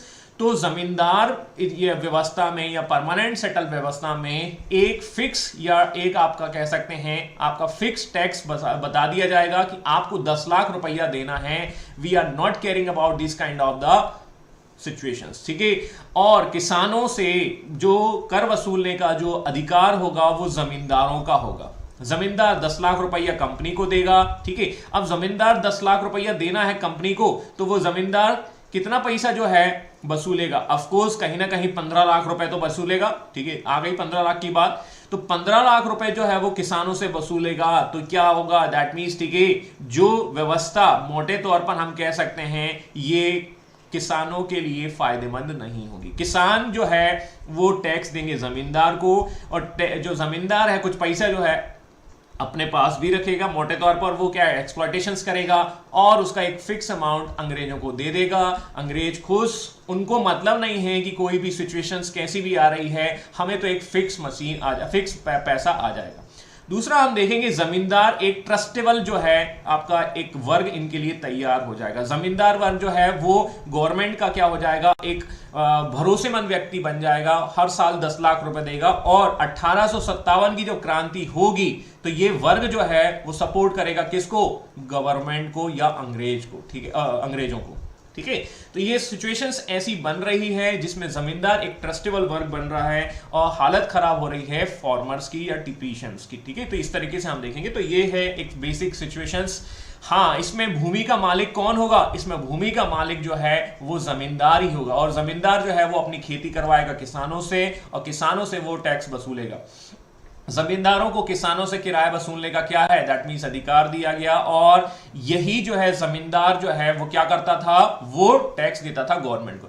एक और होता है इसमें लॉ ऑफ, दैट मीन्स, ठीक है, सन, ठीक है, मतलब कहीं ना कहीं सूर्यास्त का नियम भी लागू होता था। 5 बजे मान के चलिए आपको टैक्स जमा करना है ऑफिस में, तो आप टैक्स जमा करिए, अदरवाइज आपकी जमीन जो है वो गवर्नमेंट जो है हड़प लेगी। मोटे तौर पर ये स्ट्रिक्ट रूल था, ऐसा कह सकते हैं। तो कुछ जमींदारों की जो है आपका जो जमीन है वो भी इसमें चली जाती है, लेकिन ये कम होते हैं। मोटे तौर पर एक्सप्लॉयटेशंस किसका होने वाला है? आपका किसानों का ही होना। आज मतलब ये आज भी होता है, ये तो हम कब की बात कर रहे हैं, ठीक है, तो उस समय 1790 की बात कर रहे हैं, तो ये 2021 में भी यही जारी है, ठीक है। हालत खराब है, आप पीसेंट्स को देख लीजिए, फार्मर्स को देख लीजिए, कोई भी व्यक्ति जो है वो नहीं करना चाहता। जो भी टैक्स कलेक्ट किया जाता था उसके 11 भाग होते थे, दैट मीन्स, ठीक है, और 11 भाग का 1/11 हिस्सा जो है वो जो है जमींदारों को दिया जाता था। बाकी जो है 10/11 हिस्सा जो है वो आपको दे दिया जाता था, किसको? ईस्ट इंडिया कंपनी को। थोड़ा यहां से समझ लीजिए, दैट इज 89%। जो कुछ भी आपको 100% टैक्स आप कलेक्ट कर रहे हैं उसका 2 भाग किए जाते थे। 89% जो है वो किसको दिया जाता था? वो आपका स्टेट को दिया जाता था, गवर्नमेंट को जमा करना होता था, और 11% जो है वो जमींदार अपने पास रखता था, लेकिन ये 11 से ज्यादा कमा लेता था, ऐसा हम कह सकते हैं। तो ये एक व्यवस्था है। अब आप देखिए कि कितना ज्यादा टैक्स वसूला जा रहा है मोटे तौर पर। ये तो एक डिवीजन हो गया है ना, 11 भाग का डिवीजन हो गया। अब इसका प्रभाव क्या हुआ? इसका प्रभाव ये हुआ कि गवर्नमेंट, और गवर्नमेंट के नीचे कौन है? जमींदार है, और जमींदार के नीचे कौन है? पीसेंट्स हैं। तो पीसेंट ये सोचता है कि भाई जमींदार ही हम पर प्रेशर कर रहा है, और ऑफकोर्स, ठीक है, वही कर रहा है, तो इसका कोई डायरेक्ट कनेक्शन नहीं था यहां पर। तो पीसेंट्स जब विद्रोह करेगा, जब आपका लड़ाई झगड़ा करेगा, तो वो जमींदार को ही पीटेगा, ठीक है। तो इस तरीके से हम समझते हैं कि भाई कहीं ना कहीं जो है सरकार और किसान के बीच में जमींदार एक मध्यस्थ का काम कर रहे हैं, जिसकी वजह से उनके बीच में क्या है, आपके विवाद बढ़ जाएंगे। एक्सप्लॉयटेशन ऑफ द फार्मर्स, ये किसानों का आपका शोषण होगा। इसके बाद हम देखते हैं कि कंपनी को इस व्यवस्था में हानि हुई। अब देखो कंपनी को हानि कैसे हो रही है, ठीक है। यदि मान के चलिए किसी समय, मान के चलिए मानसून टाइम पे आ जाए, लेट्स सपोज, ठीक है, हमारी जो एग्रीकल्चर है वो किस पर डिपेंड है? हमारे यहाँ पर प्रॉपर यदि समय पर बारिश हो जाए तो हमारे यहाँ पर काफी अच्छी पैदावार होती। तो that is depend on the monsoon, ठीक है। और मानसून पर जब डिपेंड होगी तो कभी कभी क्या है, प्रोडक्शन बहुत अच्छा भी होता है। प्रोडक्शन अच्छा हुआ, और प्रोडक्शन अच्छा हुआ तो हो सकता है कि उस दिन या उस वर्ष 10 लाख से ज्यादा पैसा आ जाए, 100 लाख आ जाए मान के चलिए, तो कंपनी को तो कितना ही देना पड़ रहा है? 10 लाख ही देना पड़ रहा है। परमानेंट सेटलमेंट में कहीं ना कहीं एक नेगेटिव पॉइंट्स कंपनी के लिए ये था कि कंपनी को 10 लाख से मतलब है। तो कभी कभी कोरोना आ जाता है, तो कभी कभी कुछ अच्छा भी तो हो जाता है, बारिश भी तो कभी समय पर जाती है, कभी आपका मानसून टाइम पे आकर प्रोडक्शन को बढ़ा देगा। तो इस वजह से हम ये देखते हैं कि कंपनी को फिर भी एक निश्चित आय ही प्राप्त हुई है, करेक्ट है। तो that was the negative point in favour of the company, ठीक है, ये हमने देखा। अब स्थायी बंदोबस्त का प्रभाव यह है कि कंपनी को 1857 के लिए एक ट्रस्टेबल वर्ग जो है वो तैयार हो गया, ठीक है, जो उनको मदद करेगा 1857 में। कंपनी ने ये वाला पॉइंट हम देख चुके हैं, तो ये थोड़ा सा इस तरीके से हो जाता है, ठीक है। अब आते हैं हम रैयतवाड़ी व्यवस्था की ओर। रैयत का मतलब होता है किसान या फार्मर। इसको कंपेयर करिए पुरानी वाली व्यवस्था से। अब यदि एक समझ में आ चुका है तो दूसरा वाले को समझने में ज्यादा देर नहीं लगेगी। मैंने आपको बताया गवर्नमेंट है, और गवर्नमेंट के नीचे कौन है? जमींदार है, और जमींदार के नीचे कौन है? फार्मर है। और फार्मर्स इज नथिंग बट किसान, और इन्हीं को कहा जाता है रैयत, ठीक है। तो अब ये एक व्यवस्था में क्या होगा कि डायरेक्ट आपसे कनेक्शंस जो है, इस व्यवस्था में, रैयतवाड़ी व्यवस्था में जमींदार वर्ग को हटा दिया जाएगा। जमीन का मालिक कौन होगा? किसान होगा, और किसान ही रिस्पॉन्सिबल होगा गवर्नमेंट को टैक्स देने के लिए। टैक्स कौन देगा? जमींदार नहीं देगा। टैक्स को भरने के लिए रिस्पॉन्सिबल है आपका किसान। तो किसान जो है वो टैक्स डायरेक्ट भरेगा, जमींदार के थ्रू नहीं भरेगा, और इस व्यवस्था को कहा जाता है रैयतवाड़ी सिस्टम। अब रैयतवाड़ी सिस्टम में क्या होता है कि किसान डायरेक्ट रिस्पॉन्सिबल है, तो यहां पर टैक्स की जो दर है वो ज्यादा होती है, ठीक है। टैक्स की दर जो है वो आपकी ज्यादा होगी, 50%, 60% होगी। तो आप जो कुछ भी कमा रहे हैं उसका यदि आप इतना प्रतिशत आप दे रहे हैं तो वो क्या हो जाएगा? वो किसान के लिए बहुत ज्यादा टैक्स हो जाएगा, और इस वजह से किसानों का एक्सप्लॉयटेशन भी बढ़ जाता है। अब देखिए ये व्यवस्था क्यों शुरू करेगी? ताकि गवर्नमेंट क्या है, डायरेक्ट कम्युनिकेट कर सके फार्मर्स के साथ। अब आप देखिए, आप देखते हैं कि प्राइम मिनिस्टर नरेंद्र मोदी जो है वो एक व्यवस्था करते हैं मन की बात। ये मन की बात जो है एक प्रकार की रैयतवाड़ी व्यवस्था ही है, ठीक है। खास बात ये है कि मन की बात प्राइम मिनिस्टर कहते हैं, ठीक है। किससे कहते हैं? इंडियन लोगों से कहते हैं, बच्चों से कहते हैं, सबसे कहते हैं, ठीक है, वो बात अलग है, ठीक है। और ये अपनी ही मन की बात बताते हैं। ये कभी जो है जनता की मन की बात नहीं सुनते। पीपल कुछ कहना चाहते हैं वो प्राइम मिनिस्टर तक नहीं पहुंच पाता, ठीक है। तो यहां पर कनेक्शंस को आप जोड़ने की कोशिश करिए। तो ये एक रैयतवाड़ी सिस्टम का उदाहरण है, मन की बात। लेकिन ये मन की बात केवल प्राइम मिनिस्टर कर पाते हैं, जो आम आदमी वो नहीं कर पाता। जैसे आप यदि देखें तो कल बच्चों से उन्होंने बात की, जो 12वीं आई थिंक 11वीं 12वीं या जो भी 10वीं के क्लास के बच्चे हैं, उनके वो चिल्ड्रंस जो हैं उनसे उन्होंने प्राइम मिनिस्टर ने बात की। तो प्राइम मिनिस्टर कभी उनसे बात करेंगे जिन्होंने कोरोना में अपनी पूरी फैमिली को खो दिया, ठीक है? क्या उनसे अपनी मन की बात कहेंगे या उनकी मन की बात को सुनेंगे? नो, ठीक है। तो ये है हमारे यहाँ पर थोड़ा सा डिस्क्रिमिनेशन, ठीक है। हमारे थोड़ा क्या होता है कि बताया जाता है, ठीक है। तो इस तरीके की व्यवस्था आप देख सकते हैं। तो फिर फिलहाल ठीक है, हम बात करते हैं रैयतवाड़ी व्यवस्था की ओर, ठीक है। तो प्राइम मिनिस्टर जी ऐसा नहीं करने वाले, नहीं तो पूछ लेंगे कि सर हमारे यहाँ ऑक्सीजन कमी थी, ये था, वो था, ऐसा था, वैसा था, ठीक है। और जबकि कोरोना लाने का श्री हमारे नरेंद्र मोदी साहब को ही जाता है, ठीक है, क्योंकि that is the lack of the government. कि यदि गवर्नमेंट लॉकडाउन वहां लगा लेती जहां से उसकी एंट्री हो रही है, दैट मीन्स आपका एयरपोर्ट, तो शायद आपको दो लॉकडाउन ना झेलने पड़ते, ठीक है। I am very clear about that, ठीक है, ध्यान देना। तो रैयतवाड़ी सिस्टम्स की बात कर लेते हैं। तो थॉमस मुनरो के द्वारा 1820 में शुरू किया जाता है, और ये इसमें कैप्टन रीड के द्वारा ये मद्रास प्रेसिडेंसी के क्षेत्र में ये आपको देखने को मिलेगा। और ये प्रीलिम्स में पूछा गया क्वेश्चन है, कब किसने क्या शुरू किया, तो ये आपको थोड़ा सा समझना होगा, दैट इज वेरी इंपॉर्टेंट, ठीक है। कहाँ लगाया गया? ऑफ कोर्स, ठीक है, ये कुछ है बॉम्बे, ये थोड़ा आप एरियाज को आप देख सकते हैं। दैट मींस, ठीक है, ryotwari system that it was later extended to the Bombay part of the Bengal, Assam and the Coorg, ठीक है। बाद में थोड़ा इसको बढ़ाया भी गया। पीएम क्लास, बिल्कुल आप सही कह रहे हैं, ठीक है। पीएम साहब तो पीएम साहब ही हैं, ठीक है। एंड दैट वाज जस्ट विपरीत, that was just opposite of the zamindari system. ये भी अभी आपको मैंने समझा दिया है, इसमें कोई समस्या नहीं होनी चाहिए। किसान ही जो हैं वो भूमि के मालिक होंगे इस रैयतवाड़ी व्यवस्था में, ठीक है, ये आपको पता है। सीधे कर वसूल सकते हैं, बिल्कुल ठीक है, ये भी अभी आपको मैंने समझा दिया है। कितना टैक्स दिया जाएगा? अब देखो, टैक्स भी जो है इसकी दर बहुत ज्यादा है, 50%। जो भी कमाओगे उसका आधा % तो कौन ले जाएगा? गवर्नमेंट ले जाएगी। आपकी सैलरी 10,000 है तो सरकार क्या करेगी? वो आपका TDS काट लेगी। कितना? बोला 50%। बहुत ज्यादा टैक्स दे दिया बाबा, ठीक है। तो ये है सिचुएशंस और सिंचित इरिगेटेड लैंड के लिए 60% है, ठीक है। तो आप देख लीजिए कि भैया कि टैक्स की दर कितनी ज्यादा है, तो किसान कहां से दे पाएगा, आप उसको समझ सकते हैं। तो इस व्यवस्था के दो उद्देश्य थे, ठीक है। Regular recovery of the land revenue, भाई ये तो हुआ, ठीक है, लेकिन ये ना हो पाया। और दूसरा था किसानों की व्यवस्था को सुधार करना, द कंडीशन ऑफ द रैयत मतलब कह सकते हैं फार्मर्स की कंडीशंस को सुधारना था। और ये फार्मर्स की कंडीशंस को सुधारने के लिए बनाई गई व्यवस्था थी, लेकिन ऐसा ना हो सका, ठीक है। मन की बात का उद्देश्य जो था कि हम जो है अपने प्राइम मिनिस्टर से कनेक्ट हो सकें। और देखिए माध्यम क्या चुना, ऑडियो। आज भी आप देख लीजिए भारत देश में कई जगह पर जो है इलेक्ट्रिसिटी नहीं है, और क्या हम वीडियो देख पा सकते हैं, नहीं देख सकते। तो उन्होंने एक माध्यम चुना, दैट इज ऑडियो, ठीक है, क्योंकि ऑडियो की जो है लिमिटेशन ज्यादा है, या कह सकते हैं ऑडियो की जो ब्रॉडकास्टिंग रेंज है वो ज्यादा है, वीडियो जो है बहुत लिमिटेड है। समझ में आया कि नहीं है? तो इसीलिए मन की बात जो है वो आपके जो भी आपका चैनल है उसके माध्यम से ही बताया जाता है, ऑडियो के माध्यम से ज्यादा लोग सुन सकें, समझ सकें, लेकिन कभी अपनी बात ना कह सकें, ठीक है। केवल प्राइम मिनिस्टर अपनी मन की बात करते हैं, क्योंकि उनकी बात सुनने वाला नहीं होता है। बिल्कुल सही, रेडियो के द्वारा भी अपनी बात कहते हैं।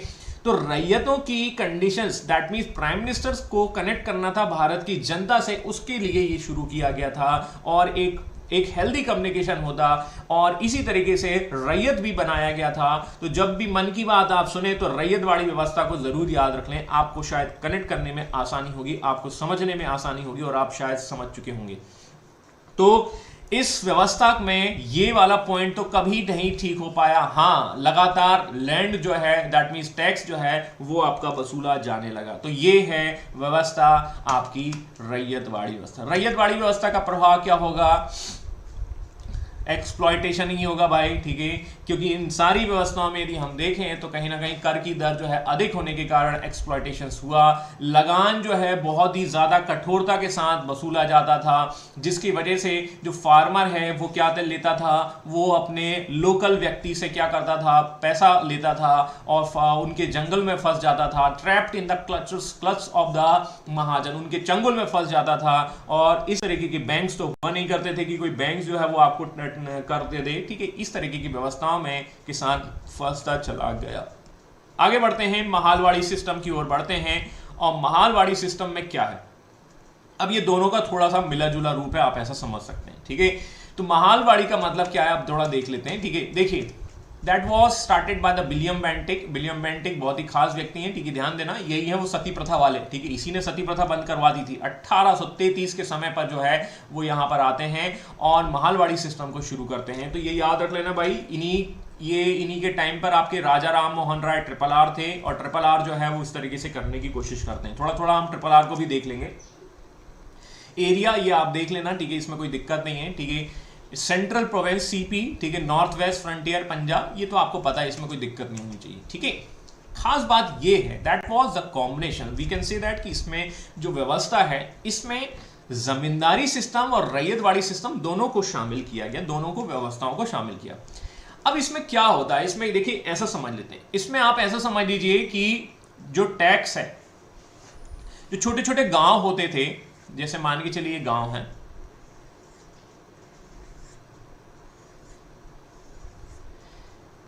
इन गांवों को इनका एक फिक्स टैक्स जो है वो बता दिया जाता था, ये कुछ और बना दिया। इन छोटे छोटे गांवों को मिलाकर एक यूनिट कहा जाता था, ठीक है, और इस यूनिट का एक टैक्स निर्धारित कर दिया जाता था।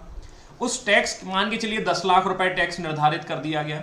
और दूसरा आप देखते थे कि टैक्स निर्धारित कर दिया जाता था जिसका जितना बड़ा लैंड, जैसे मान के चलिए ये वाला भाग छोटा है, ए वाला, तो इसको मान के चलिए हम लेंगे भाई 1 लाख रुपए, ठीक है। इसका ये मान के चलिए छोटा बड़ा है तो ये 5, ये हम देखेंगे, इससे हम देखेंगे 3 लाख रुपए वसूलेंगे। इससे हम क्या करेंगे, इससे हम 2 लाख रुपए वसूलेंगे।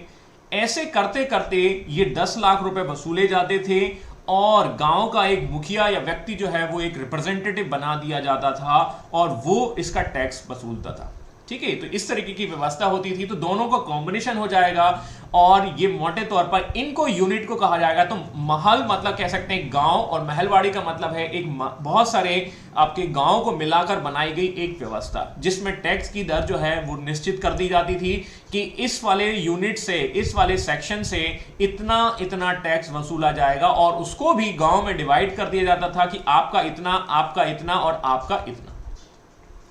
और जब ये टैक्स वसूला जाता था तो भाई देखिए क्या होने वाला है, ठीक है। Of course in the system the land was divided into the mahals, each mahal comprise one or more village, ठीक है। तो मतलब उसमें कई गांव शामिल हो सकते थे, मैंने यहां बहुत सारे आपको बता दिए, ठीक है।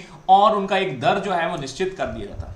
ये टैक्स जो है वो जो है कहीं ना कहीं जो है in the arrangements the owner of the land was consider as a gram sabha. अब देखिए इसमें क्या है, इस व्यवस्था के अंतर्गत जो है कोई मालिक जो है, जमीन का मालिक जो है वो पूरी गांव को बोला जाता था। एक्चुअली आप देखेंगे एक ज्वाइंट, एक तरह से कह सकते हैं जो सारे के सारे लोग मिलकर खेती कर रहे हैं उस पूरे भूमि पर, ठीक है। करों के संग्रह के लिए ग्राम सभा को ही जो रिस्पॉन्सिबल माना जाता था, और ग्राम सभा ही जो है वो कहीं ना कहीं क्या करती थी, वो टैक्स वसूला करती थी। और यहां पर उसे कहा जाता था मुखिया या लंबरदार। मुखिया या लंबरदार जो है उस पूरे भूमि को क्या करता था, ये पूरी गांव की भूमि है और इस पूरी गांव की भूमि को क्या कर दिया जाता था, डिवाइड कर दिया जाता था। आप खेती करो, मतलब लंबरदार के नेतृत्व में यह काम किया जाता था, और टैक्स जो है वो सरकार को दिया जाता था। तो लंबरदार या गांव का मुखिया जो है एक कड़ी के रूप में काम करता था, लेकिन उन्हें जमींदारों की तरह अधिकार नहीं दिए गए थे, मतलब जमीन के मालिक नहीं थे। वो पूरी जो भूमि जो है दैट वाज, ठीक है, कहीं ना कहीं क्या है पूरे गांव के अंतर्गत आती थी। तो ये थोड़ा सा मिला जुला रूप है, वैसे आप समझने की कोशिश कर सकते हैं। करेक्ट है। ये है महालवाड़ी व्यवस्था, और महालवाड़ी व्यवस्था में जो अनुमान के आधार पर लगाया जाता था, देखिए अब ये कैसे किया जाता था, ये बहुत ही कॉम्प्लिकेटेड हो सकती थी, ठीक है, क्योंकि बार बार कैलकुलेट करना, ठीक है, कितना कितना क्या है, तो इसको अनुमान के आधार पर लगा दिया जाता था। बोला ये कितना है, बोला ये 10 एकड़ है, बोला एक काम करो 10 एकड़ पे 10 लाख रुपए वसूला जाएगा, ऐसा ऐसा हम कह सकते हैं। और डिवीजन जो होते थे वो थोड़े से जो है वो सही नहीं होते थे। ये एक व्यवस्था थी। दूसरा हम देखेंगे कि जब अनुमान के आधार पर है तो अंग्रेज अधिकारी क्या करते थे, वो इसका बेनिफिट लेने की कोशिश करते थे, ठीक है। अब कोई संख्या है अनुमान के आधार पर, जैसे भाई आपको क्या कर दिया जाएगा, 15 लाख रुपए आपके अकाउंट में जो है आएंगे, कब आएंगे, ठीक है, कैसे आएंगे, ठीक है। अनुमान के आधार पर हम कह सकते हैं कि हाँ सबको आपको दैट मीन्स, ठीक है, मतलब वो एक जगह बुला लिया जाएगा और वहां से पैसे फेंक दिए जाएंगे। तो अब अनुमान के आधार पर कितने कितने मिल गए तो वो आप अंदाजा लगा सकते हैं। ओवरऑल ये व्यवस्था जो है बहुत ही कॉम्प्लिकेटेड थी, इनकी कैलकुलेशन बहुत गड़बड़ थी, इसका टैक्स एस्टिमेशंस बनाना गड़बड़ था, इसलिए ये क्या है दैट मीन्स इसको एक इसमें डिस्क्रिपेंसीज थी और अंग्रेज अधिकारी इसका फायदा उठाते थे। और कई बार क्या होता था कि सरकार जो है उसको ज्यादा खर्च करना पड़ता था लगान की वसूली में, क्योंकि इसकी कॉम्प्लिकेशंस बहुत ज़्यादा हो जाती थी और कितना टैक्स है क्या है, इस वजह से हम यहाँ देख सकते हैं। तो ये है आपकी महालवाड़ी व्यवस्था, और महालवाड़ी व्यवस्था का प्रभाव यही हुआ कि गांव जो हैं वो विघटित हो गए। गांव विघटित हो गए का मतलब देखिए क्या है कि अभी आपने क्या देखा था, ये गांव, ए गांव, बी गांव और सी गांव, ये तीनों क्या है मिलकर रहते थे पहले।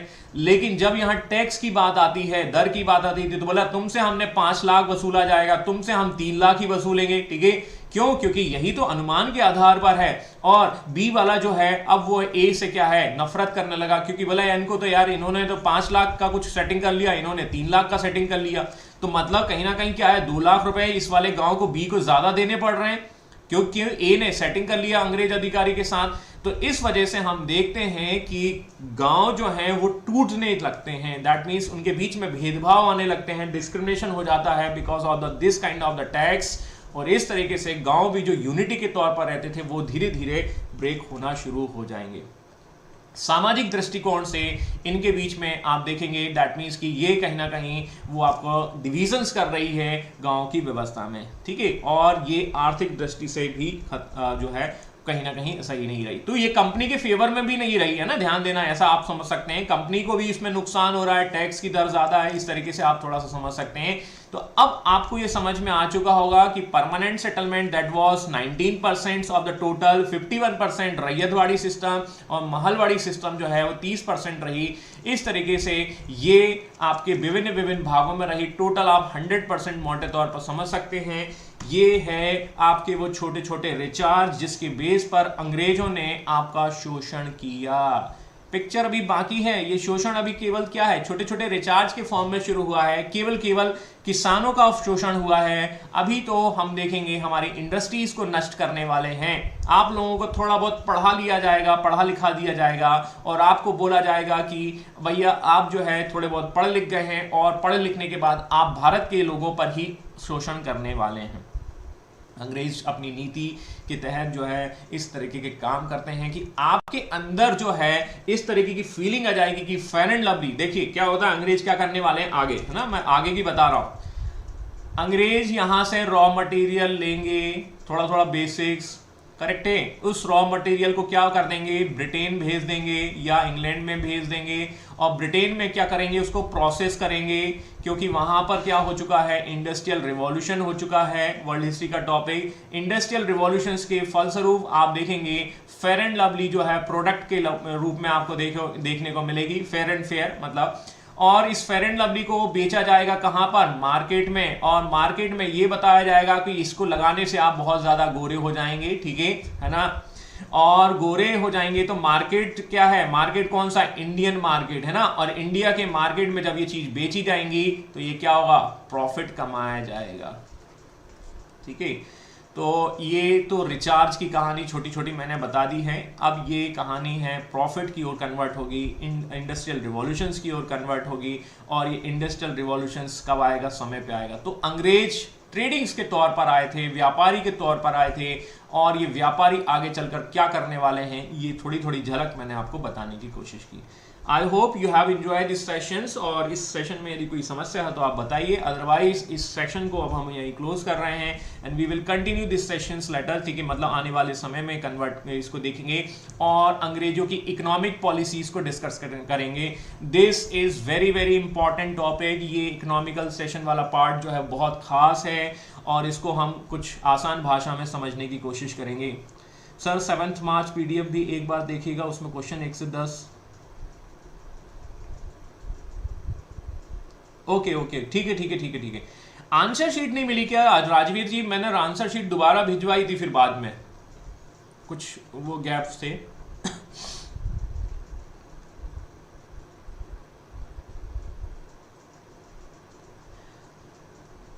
ओके ओके, अच्छा ओके, देखिए मैं आपको बता देता हूं। देखो एक्चुअली क्या है कि आंसर शीट में 1 से लेकर 104 तक के आंसर दिए हैं, क्वेश्चंस में शायद 101 तक ही हैं, ठीक है।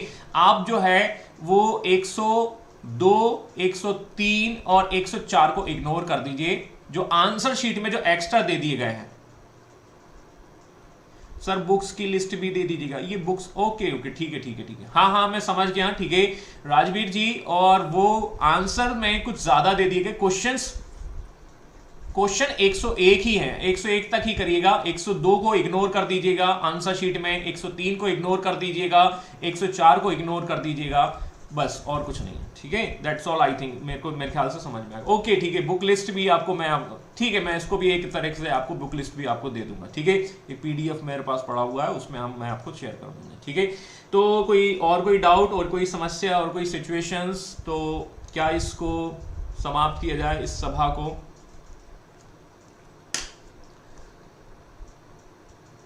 Okay sir, thank you, goodbye, take care, bye bye.